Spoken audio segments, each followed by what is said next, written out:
नमस्कार। प्रारब्ध पर आप सभी का स्वागत। मैं अवनीश। चैनल को आपने सब्सक्राइब कर रखा है। वीडियोस को लगातार लाइक कीजिए और उन्हें शेयर भी कीजिए। बेल आइकॉन भी दबाइए ताकि प्रारब्ध के हर वीडियो की पहली नोटिफिकेशन यानी सूचना आप तक पहुंचे। हमारे साथ है व्यालोक जी। व्यालोक जी, राम राम, नमस्कार। जय सिया राम। जय जय सिया राम। व्यालोक जी, आज कोई प्रश्न नहीं, आज एक छोटा सा वीडियो है साहब, और छोटा छोटा 2 वीडियो है साहब। पहला वीडियो दिखाऊंगा और दूसरे वीडियो में पहले वीडियो का जवाब है। आनंद की बात यह है कि दोनों एक ही दुकान से निकले हुए वीडियो हैं, एक मालिक का और दूसरा प्यादे का। लेकिन मालिक पर प्यादा कैसे भारी पड़ रहा है ये जरा देखेगा। ये वीडियो देखिए साहब। Trump is saying Indian economy is a dead economy. Yes, he's right. I mean, everybody knows this, except the Prime Minister and the Finance Minister. Everybody knows that the Indian economy is a dead economy. I'm glad that President Trump has stated a fact. What more do you, why are you asking this question? लेकिन 25% tariff लगाया, plus penalty भी लगा दी। This is a dead economy. Are you people not aware of this? आपको ये मालूम नहीं है कि इंडियन इकोनॉमी डेड इकोनॉमी है? कोई कंफ्यूजन है आप में? पूरी दुनिया जानती है कि Indian economy is dead economy, और बीजेपी ने इकोनॉमी को खत्म कर दिया है। क्यों खत्म किया है? अदानी जी की मदद करने के लिए खत्म किया है। आप लोग हैरान क्यों लग रहे हो? टैरिफ लगाया। पहला वीडियो था सर ये। अब जरा दूसरा वीडियो देखेगा। पहला वीडियो कांग्रेस नाम की एक दुकान के मालिक का और दूसरा कांग्रेस नाम की दुकान के ही एक प्यादे का। कि भारत और रूस की इकोनॉमी डेड है, एकदम गलत बात है। भारत की इकोनॉमी डेड नहीं। जो हमने आर्थिक सुधार किए जब नरसिम्हा राव जी और मनमोहन सिंह जी थे, उसके बाद उस आर्थिक सुधारों को आगे वाजपेयी जी ने भी बढ़ाया, और उसके बाद मनमोहन सिंह जी ने 10 साल में जो मजबूती प्रदान की, और उसके बाद वर्तमान सरकार ने भी जिसमें काम बढ़ाया, तो हमारी आर्थिक स्थिति कहीं से भी कमजोर नहीं है। तो इसलिए हम आर्थिक रूप से कोई हमें कहे कि हमें खत्म कर देगा, उसकी गलत फहमी है। तो ट्रंप की गलत फहमी जी रहा। सर, इम्पोज किया जो टैरिफ की तो मैंने आलोचना की कि ये गलत है। टैरिफ इम्पोज करना हर देश को अधिकार है कि किसके साथ व्यापार करे। उसमें इस तरह रोक लगाना, ब्रिक्स के खिलाफ बोलना, रशिया से इम्पोर्ट के खिलाफ है, बिजनेस के खिलाफ बोलना, ये उनका जो है कतई उचित नहीं है। व्यालोक जी, पहले राहुल विंची और दूसरे राजीव शुक्ला, दोनों कांग्रेस के, एक मालिक एक उनका प्यादा। क्या कहेंगे आप? राहुल विंची पर कुछ भी बोलने से पहले एक डिस्क्लेमर लोगों को दे देना चाहिए कि ये व्यक्ति जो है इतना पागल हो चुका है, एकदम कटखने चौपाए की तरह, कि ये व्यक्ति कुछ भी बोल सकता है। मोदी के खिलाफ इसका जो गुस्सा है, इसका जो एंगर है, और मोदी के खिलाफ इसकी जो उच्छृंखलता है, वह कब क्रॉस कर गई है लाइन और कब वो देश के खिलाफ जाके खड़ा हो गया है, ये बात चूंकि राहुल विंची को पता नहीं है और उसको कोई समझाए ऐसा कांग्रेस में कोई दम वाला है नहीं। क्योंकि आप देखेंगे कि धवल केसी, वो जो इतने बाल रख के जो बैठता है उसका नौकर, वो भी कुछ नहीं बोल सकता है। जिन लोगों ने बोलने की कोशिश की, चाहे वो गुलाम नबी आजाद हो या शशि थरूर हो या जो भी हो, उन सबको पहले G22 बना, ग्रुप 22, फिर G27 बना। अभी आप देख रहे हैं कल परसों से मनीष तिवारी भी एक नए डिस्कंट्रोल्ड फोर्स के तौर पर देखे जा रहे हैं, जबकि मनीष तिवारी तो सो कॉल्ड यंग है। अगर 57 साल का राहुल विंची यंग है तो फिर 50, 52, 53 के मनीष तिवारी भी यंग है, और उसकी यंग ब्रिगेड के ये सदस्य थे। कभी भाई जितने तिवारी, मनीष तिवारी हो या सचिन पायलट हो या फिर जो जितेंद्र तिवारी हो, जो यूपी वाले जो अब छोड़ चुके हैं, या फिर आपको हिमंता हो, ये सब पहले इसने कोशिश की कि अपनी कोठरी में रख लूं राहुल विंची ने। लेकिन दिक्कत ये हुई कि ये लोग थोड़ा सा पढ़े लिखे थे, तो हिमंता तो सबसे पहले कट लिए, उसके बाद शशि थरूर। दिक्कत भी है कि अगर आप किसी मूर्ख को जो अपने मन में लगातार जहर भरे हुए है उसको कितने दिन तक और कब तक झेलेंगे। और वह साहब कहावत एक ये भी है कि बंदर के हाथ में अगर तलवार दे देंगे तो वो कब आपकी नाक काट लेगा या अपनी ही नाक काट लेगा, इसका भी कोई ठिकाना नहीं है। राहुल विंची को जबरदस्ती प्रक्षेपित करने की कोशिश में कांग्रेस आज इस बुरे हाल में पहुंच गई है।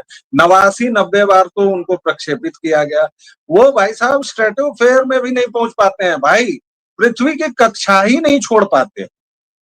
अब समस्या तो यही है, लेकिन उनके नौकर चाकर क्या करें, पूरा खानदानी सिस्टम है।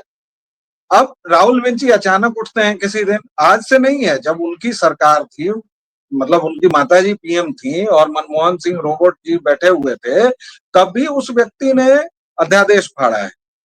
और अभी तो चाय वाले से यानी प्रधानमंत्री मोदी से वो जो घृणा है, जो कभी मणिशंकर अय्यर के शब्दों से टपकती है कि वो चाय बेच सकते हैं, वो नीच हैं या वो कुछ नहीं जानते हैं, उसी तरह राहुल विंची को है। हालांकि वो 12वीं फेल ही, लेकिन उसने जो अपना एक ऑरा बनाया है कि मैं हार्वर्ड, कैम्ब्रिज और पता नहीं कहां कहां से, जैसे उसकी माताजी पढ़ी हैं कैम्ब्रिज से, कितनी पढ़ी हैं ये सबको पता है। जो भी थोड़ा बहुत जानता है कि उनकी माताजी एक इंग्लैंड के घटिया से किसी कॉलेज से, जिसको एफिलिएशन नाम की, उसमें वो हिंदी साहित्य अंग्रेजी साहित्य पढ़ने गई थी और सो कॉल्ड उसमें भी फेल हुई और उसके बाद वो अपना उनका अलग है।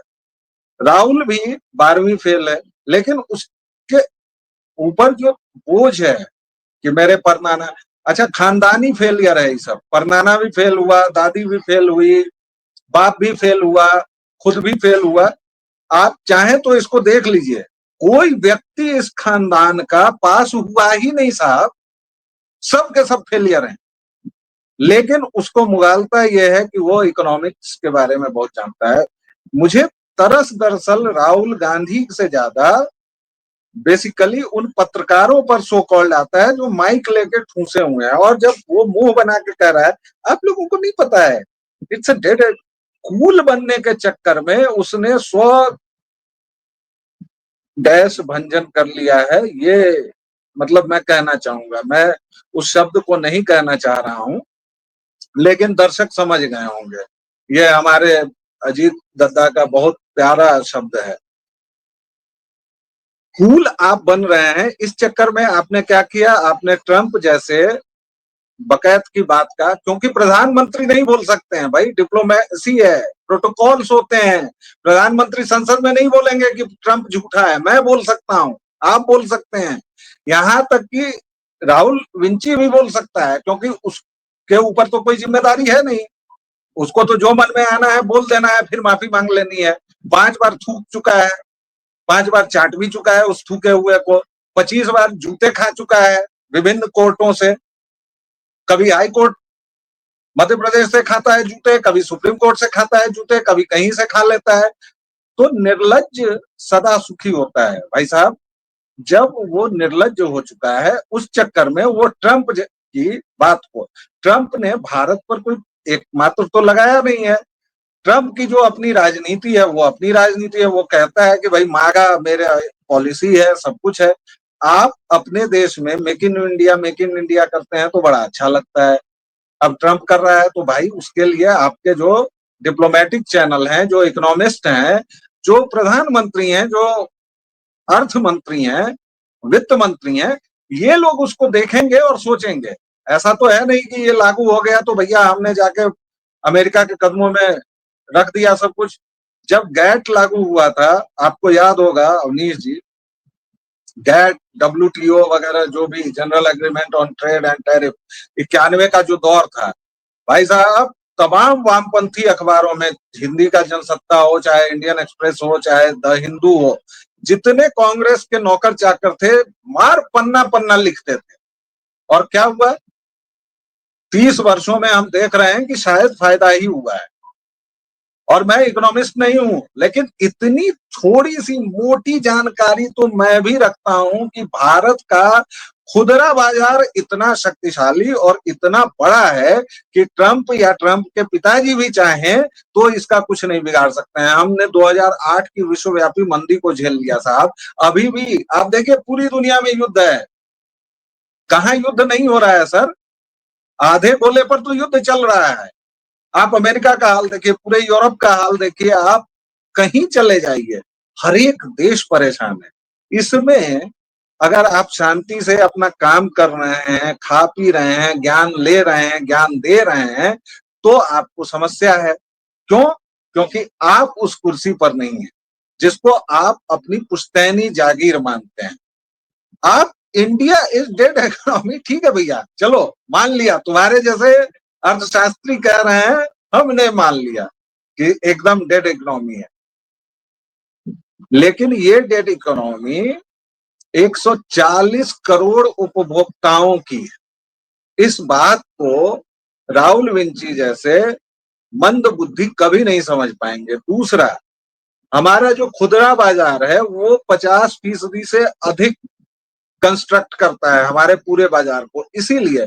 और तीसरी सबसे महत्वपूर्ण बात यह है कि हमारी इकोनॉमी अभी अगले कम से कम 20-30 सालों तक लगातार बढ़ेगी। ये मैं क्यों कह रहा हूं? क्योंकि आपका जो ढलाव आता है वो कब आता है? जब आप शीर्ष पर पहुंच जाएं। भारत के पूरे पोटेंशियल का इस्तेमाल कहां हुआ है भाई? 11 साल में थोड़े ना हो जाएगा। 60 वर्षों तक तो इन लोगों ने मुंह मराया है, कांग्रेसियों ने। बढ़िया रूपक, मुंह मराया है। और ये आंकड़े झूठ नहीं बोलते भाई। ये सामने एक स्लाइड दिखा रहा हूं, ये कार्टून मुझे मिल गया था एक्स पे। 1.5 जीडीपी, 6.4 जीडीपी।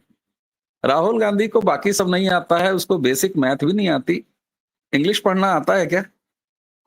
राहुल गांधी को कुछ नहीं आता है सर, उसको जो लिखा हुआ दिया जाता है वो पढ़ देता है। अब प्रॉब्लम ये है, ये संसद वाला मैं बताऊं जरा। संसद में चूंकि चर्चा नहीं हो पाई तुरंत और पत्रकारों ने घेर लिया। अब ये तो मछलियां ऐसे ऐसे करते हुए निकलता है, ये तो पता नहीं सांसद है कि क्या है। इसको तो मतलब जिस दिन सही माल मिलता है उस दिन ठीक रहता है, जिस दिन गलत मिलता है उस दिन गड़बड़ होता है। ये भाई साहब गए, पत्रकारों ने पूछा, इन्होंने आए बाएं साएं बोल दिया। अगर किसी नौकर से पूछ लिया होता, मणिशंकर अय्यर तो खैर अब है नहीं, वो धवल केसी कौन है? एक बहुत उजले बाल जिसके हैं, जयराम रमेश। मणिशंकर अय्यर, जयराम रमेश, दो हैं जी। तो जयराम रमेश से पूछ लेता, या फिर केसी वेणुगोपाल से पूछ लेता, या फिर चलिए कुछ दिन के लिए इसको हटाया हुआ है राजीव शुक्ला। एक मिनट सर, आपने केसी वेणुगोपाल का नाम लिया, तो जरा इस वीडियो में देखिएगा। मैं इस वीडियो को रोक देता हूं। ये पीछे कौन खड़ा है? एक उसकी बहन, जी बिल्कुल, और दूसरा केसी वेणुगोपाल। केसी वेणुगोपाल की मुद्रा देखिए जरा। अब देखिए हुआ क्या। ये भाई साहब जाके बोल दिया। ये देखिए, सवाल ये है कि क्या राहुल विंची, प्रियंका वाड्रा और एंटोनियो माइनो, ये जो खानदान है, ये कांग्रेस पार्टी के अंदर ही अलग थलग पड़ चुका है और इनका, इस खानदान का एजेंडा अलग है। 2-4 नौकर वेणुगोपाल जैसे इनके साथ हैं, वरना राजीव शुक्ला का तो मैंने दिखाया ही। क्या अब कांग्रेस में ये परिवार, ये खानदान, ये विदेशी एजेंट अलग थलग पड़ चुके हैं और बस अब एक ज्वाला फूटनी है, एक ट्रिगरिंग होनी है और उसके बाद खुद ये कांग्रेस से ही बेइज्जत होंगे, क्योंकि लाइनें सबकी अलग अलग हैं। ट्रिगरिंग जरूरत भी नहीं है सर। G22, G27 सारे कतावर नेता थे कांग्रेस के, सो कॉल्ड, अलग हो चुके हैं भाई। इस कांग्रेस का नाम ये लोग कांग्रेस सोनिया रख लें, क्योंकि केवल इनके परिवार के लोग उसमें हैं। और कुछ जो आपने कहा एक आध नौकर चाकर हैं, वो तो भाई लालू के भी हैं, मनोज झा। इस तरह के नौकर चाकर होते हैं, हर एक जगह होते हैं, जिनकी अपनी स्वार्थ सिद्धि का मामला रहता है। अब अगर आप शशि थरूर से पूछ लेंगे या राजीव शुक्ला से पूछ लेंगे, राजीव शुक्ला को भी आजकल इन लोगों ने धकलियाया हुआ है इस परिवार ने, ये एक फैक्ट है। तो वो लोग तो यही कहेंगे ना भाई कि जो थोड़ा बहुत भी दिमाग वाला हो, थोड़ा बहुत भी पढ़ा लिखा हो, उसको पता है कि इंडियन इकोनॉमी को आप कुछ भी कह लें, डेड इकोनॉमी कहने का साहस या तो डोनाल्ड ट्रंप कर सकते हैं या फिर राहुल भाई, विंची कर सकते हैं, क्योंकि दोनों महामूर्ख। वैलोक भाई दोनों जी। उंगलियों से आपको रोक रहा हूं। कहीं ऐसा तो नहीं है कि ये लंपट है, इसको कुछ मालूम नहीं है, इन सबों को कुछ पता ही नहीं है, ये कह के हम लोग इन सबों को ग्रेस मार्क दे देते हैं। दरअसल क्या ये कहना सही नहीं है कि इनको सब कुछ मालूम है, लेकिन ये विदेशी एजेंट हैं, भारत की बर्बादी चाहते हैं, इसलिए इनकी लाइन ये है। नहीं तो ये तो हमने हमेशा कहा है, हमने कभी नहीं कहा, हमने राहुल को पप्पू कभी नहीं कहा। एक आध बार मैं मुंह भी से नहीं निकल कहता, गया होगा तो हो गया होगा। हमने हमेशा उसको विषधर कहा है भाई, जो इस बिल्कुल देश को तोड़ना चाहता है, जो बाकायदा बता चुका है कि हम 26 देशों का समूह है। ये ठीक वही लाइन है जो सीपीआई एमएल रखती थी अंडरग्राउंड होने से पहले, अंडरग्राउंड जब तक थी, ओवरग्राउंड होने से पहले, या फिर अभी जो माओवादी रखते हैं कि भारत 26 देशों का समूह है। इसके बाद आपको कहाँ कोई गलतफहमी रह जाती है कि राहुल विंची को आता नहीं है या फिर वो, उसको पप्पू समझना या उसको भोला समझना सबसे बड़ी मूर्खता है। लेकिन उसने अभी जो ये कांड किया है, इस कांड के पीछे सिंपल सा ये है कि चलो दुनिया के सबसे शक्तिशाली आदमी डोनाल्ड ट्रंप का साथ मिल गया, अब डोनाल्ड ट्रंप को तेल लगाते हैं, उसके बाद उसकी उसके तलवे चाटेंगे, और इस बहाने देखिए अब फिर मुझे नाम लेना पड़ेगा, व्यक्तिवाची होना पड़ेगा। वैलोक भाई जी, मक्खन नहीं है 10 जनपद खानदान के पास, आपने तेल लगवा दिया, मक्खन नहीं। अब जो भी वो मक्खन लगाएं, तेल लगाएं, मतलब ग्रीज लगाएं, वो उनकी इच्छा है। मतलब कोई भी स्नेहक होना चाहिए। संस्कृत का बड़ा अच्छा शब्द है, वो जो हम लोग चिकना करने वाला ये होता है ना, उसको स्नेहक कहते हैं। तो स्नेहक चाहिए कोई भी। मुख्य बात यह है अवनीश जी, दर्शकों, कि प्रधानमंत्री मोदी से इस व्यक्ति का इतना मतलब ऑब्सेशन है, इतना ये उस व्यक्ति के विरोध में पागल हो चुका है कि ये आओ देखता है तब मोदी फंस गया, मोदी फंस गया, जिसको आपको याद होगा 2 दिन पहले प्रधानमंत्री खुद कह चुके हैं कि वाह इन लोगों का तो मजा आ गया कि हाँ मोदी मरेगा। मैंने गिना जी, था 6 बार इस तरह की बात उन्होंने बोली, आप फंस गया मोदी, फंस गया मोदी, से लेके 6ठी बार वो कहे कि अब तो मरा मोदी, वहां तक गए थे। एग्जैक्टली और यही बात है यार, मोदी विरोध में तुम लोग देश को जला दोगे। तुमको प्रधानमंत्री बनना है, बनो यार, लोकतंत्र है भाई। तुम्हारे पीछे अभी भी इतने बौराहे लोग, इतने पागल लोग तो है ना, मैं जनता को क्या कहूं, मैं पागल ही कह सकता हूं कि अभी भी तुमको 99 सीट दे रहे हैं। कोशिश करते रहो, शायद एक 150 साल में आ जाएगी सीटें, लेकिन इसके चलते तुम देश जला दोगे। तुम कह दोगे कि भारत डेड इकोनॉमी है। देश इनके बाप का है दर्शकों, देश एक खानदान के बाप का है। राहुल विंची की ये बिसात, वो इस देश की बर्बादी चाहेगा और ये देश बर्बादी के रास्ते पर चल पड़ेगा। इस खानदान की ये बिसात नहीं है, औकात नहीं। ये विदेशी एजेंट हैं, विदेशी प्रोपेगेंडा के साथ चलते हैं। चाइना के साथ इनके अपने एग्रीमेंट हैं। वो एग्रीमेंट क्या है देश को ये बताते नहीं। मालेगांव ब्लास्ट का फैसला कल ही आया है, हिंदू आतंकवादी, ये नैरेटिव इनका। वो तो भला हो, एक सिपाही ने अपनी जान दी और मुंबई 26/11 का कसाब पकड़ा गया, वरना उसके हाथ का यही कलावा दिखा के ये साबित कर चुके होते। दिग्विजय सिंह जैसा शातिर व्यक्ति, नराधम, बाटला हाउस एनकाउंटर पर सोनिया एंटोनियो माइनो के आंखों में आंसू आते हैं। कान खोल के सुन लो, 10 जनपद के गिरोह अपनी पार्टी में अलग थलग पड़े हो, देश के मतदाता ने अलग थलग किया है तुम्हें भारत माता को बर्बाद होने के सपने भी देखने नहीं देगा ये देश। आपकी अंतिम टिप्पणी वैलोक भाई। मेरी अंतिम टिप्पणी में फिर से वही है कि ये व्यक्ति विदेशी नागरिकता के मामले में है, और जैसे कि चीजें आ रही हैं, अंदर से खबरें आ रही हैं कि ये लगभग तय है कि इसके ऊपर कार्रवाई होगी, और इसने ब्रिटेन का ली हुई है, ब्रिटेन का सिटीजनशिप, ब्रिटेन की नागरिकता इसने ली हुई है। इस व्यक्ति का एक एक कदम जो भी उठता है, चीन से इसका समझौता हो, इसकी पार्टी का समझौता हो, इसकी माँ का समझौता हो, ये और इसकी माँ आमादा है कि इस देश को किस तरह से खोखला किया जाए, बर्बाद किया जाए, वेटिकन के इशारे पर इसको एक उपनिवेश बनाया जाए। और इसी क्रम में ये लोग लगातार लगे हुए हैं। इनका जो साथ दे रहा है वो नराधम है, और सरकार को 11 साल हो गए। अब इन दोनों माँ बेटों का फैसला कर देना चाहिए। ठीक है, यूजफुल इडियट है, इस तरह के बयान देकर जनता को भड़काता है, अच्छा है, यूजफुल इडियट है, लेकिन अब कोई दूसरा यूजफुल इडियट खड़ा कीजिए महाराज, इसको करिए। अंदर कीजिए, इसको अब बिल्कुल खुला छोड़ना खतरनाक है। बिल्कुल, ये आपने अंतिम लाइन जो कही, इस खानदान के एक एक व्यक्ति को खुला छोड़ना भारत के लिए खतरनाक है। सरकार बहादुर, अदालतों को अपना काम करने दीजिए। अदालतें, मिलाड, भारत के लिए खतरनाक इस खानदान को उनके अंजाम तक पहुंचाइए। फाइलें आपके पास पड़ी हैं। इससे आगे अपने दर्शकों, आपसे हाथ जोड़ के निवेदन है, अपने व्यूज बढ़ाने के लिए हम कभी कंटेंट करते नहीं।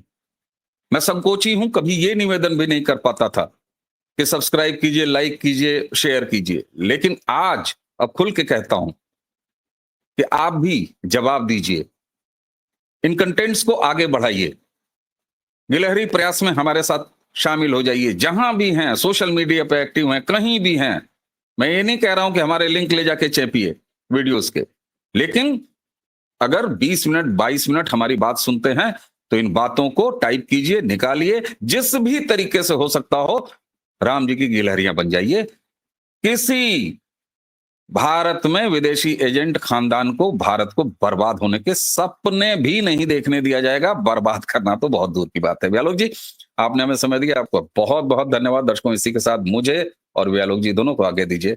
नमस्कार, जय जय श्री राम। जय श्री राम।